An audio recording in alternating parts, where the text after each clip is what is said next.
الحمدللہ وحدہ والصلاة والسلام علی من لا نبی بعد اما بعد۔ سامعین کرام، دروس توحید میں آج کے درس کا عنوان ہے ازراہ غرور، اللہ تعالیٰ کی قسم کھانے کا انجام۔ تعلی، تکبر اور غرور کے طور پر اللہ کی قسم کھانا، اللہ تعالیٰ پر کسی قسم کا حق ثابت کرنا اور یہ سمجھنا کہ اللہ تعالیٰ وہی فیصلہ کرے گا جو میرا ہے، یہ سب توحید کے منافی ہے۔ لیکن ازراہ عاجزی اور انکسار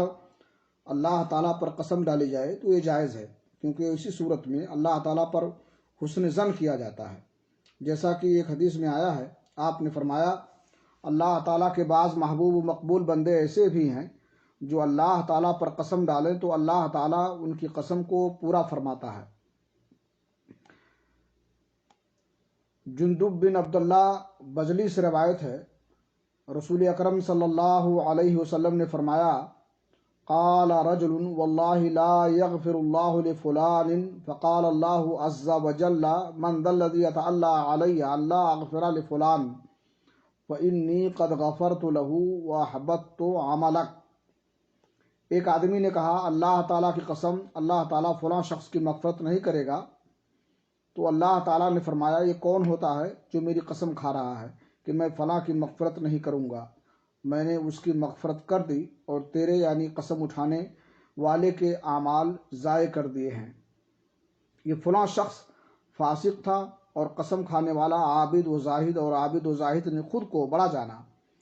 اور یہ سمجھا کہ عرصے دراز اللہ تعالیٰ کی عبادت میں گزار کر وہ اس مقام پر پہنچ چکا ہے کہ اللہ تعالیٰ کے افعال میں بھی اپنا حکم چلا سکتا ہے، اور وہ جس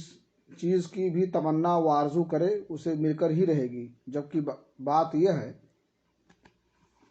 سراسر مقام نبوت کے منافی ہے۔ اس لیے اللہ تعالیٰ نے اس عابد شخص کا مواخذہ کیا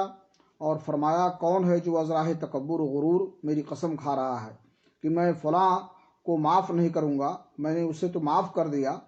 اور تکبر و غرور اور پارسائی ظاہر کرنے والے عابد